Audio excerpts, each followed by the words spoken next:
Hello guys, कैसे हैं आप लोग। आज हम 2 पैरेलल बेस पजल करेंगे। तो सबसे पहले मैंने 5 रो बना दी, यानी जो आमने सामने देखे हुए हैं 1 2 3 4 5।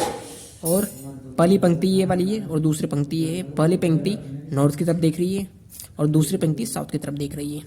अब देखिए, सबसे पहले हम ऐसे रो बना लेंगे जिससे हमें पता चल जाए कि कौन सी कंडीशन कहाँ पे जाके बैठेगी। तो एक कंडीशन तो ये हो जाएगी और एक कंडीशन ये हो जाएगी, ठीक है। अब आगे हम पढ़ते हैं। सेम यही रहेगा, पी क्यू से लास्ट तक यहाँ पे जो भी होगा वो यहाँ तक आएगा। ई डी के निकटतम नहीं बैठा, पहली कंडीशन बोलती है। पी और एस किसी लास्ट में नहीं है, ठीक है। ये भी क्यू एस का निकटतम, देखो अब क्यू एस का निकटतम बैठा है और जो क्यू है वो ई की तरफ फेस करते हुए हैं। तो एक कंडीशन तो ये हो जाती है। सबसे पहले हम कंडीशन को नोट करेंगे, क्योंकि जिससे क्या होगा ना, हम किसी कंडीशन को अप्लाई करेंगे तो उसका सटीक पोजीशन पता चल जाएगा हमें, ठीक है। अब डी उस व्यक्ति के सम्मुख है, जो डी है ना, ये डी उस व्यक्ति के सम्मुख है जो व्यक्ति सी के दाएं दूसरे स्थान पर। अब देखो सी कहाँ पे बैठा है, सी के दाएं कौन सा होगा, ये पहला स्थान और ये दूसरा स्थान और ये सी के सामने बैठने वाला व्यक्ति, ठीक है। सी के सामने बैठने वाले व्यक्ति के दाएं दूसरे स्थान पर। अब जो सामने बैठा होगा उसका फेस साउथ की तरफ होगा, जो ये बैठा है उसका फेस साउथ की तरफ होगा, उसका दाएं दूसरा यहाँ पर होगा, ठीक है।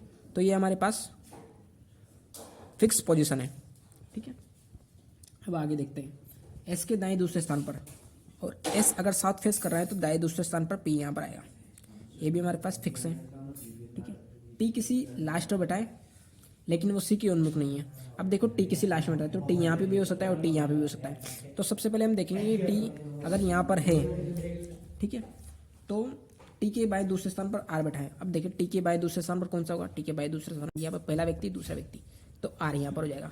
अब देखिए टी जैसे ही अगर साउथ फेस करता है तो टी की बाएं दूसरे स्थान पर कोई नहीं बैठ पाएगा। तो वैसे ही हमारी पजल ये वाली कंडीशन गलत हो जाएगी, तो हम इसको बनाएंगे ही नहीं। कुछ चीज़ें ऐसी होती है जो हमें पहले ही पता चल जाती है, अगर हम उसकी कंडीशन को कुछ आगे तक पढ़े तो देखिए इससे हमें ये पता चलता है कि हमने थोड़ा सा आगे पढ़ के देखा और सबको एक तरीके से रख के देखा, तो जिससे हमें ये पता चला कि हम किसी कंडीशन को पहले ही रॉन्ग कर सकते हैं अगर वो किसी गलत जगह पे जा रहे हो तो हम अब देखिए इसमें टी के बाएं कोई नहीं बैठ सकता, तो ये वाली कंडीशन हमारी गलत हो जाती है और ये वाली को आप आगे फॉलो करते हैं। अब देखिए एस और क्यू पास में बैठता है, तो एस और क्यू की कंडीशन सिर्फ ये वाली है। अगर ये वाली ही है तो एस अगर यहाँ बैठता तो एक छोड़कर पी नहीं आएगा, तो इसका मतलब ये है कि एस यहाँ पर बैठेगा और पी यहाँ पर बैठेगा। अगर एस और पी यहाँ पर बैठेगा तो क्यू कहाँ पर बैठेगा, इसका मतलब ये है कि क्यू यहाँ पर बैठेगा।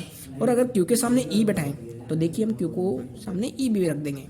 अब देखिए आप स्पष्ट सी बात है, अगर हम इसको फॉलो करते हैं, फॉलो का मतलब अब इसको सही जगह पर रख के देखते हैं तो कंडीशन क्या होती है। देखिए अगर मैंने सी यहाँ पर रखा, एक छोड़ के डी रख दिया, सी यहाँ पर रखा, एक छोड़ के डी रख दिया, ठीक है, लेकिन इसके साथ और कंडीशन पढ़नी पड़ती है। अब देखिए ये बोल रहा है कि डी के बाएं स्थान पर बी बैठा है।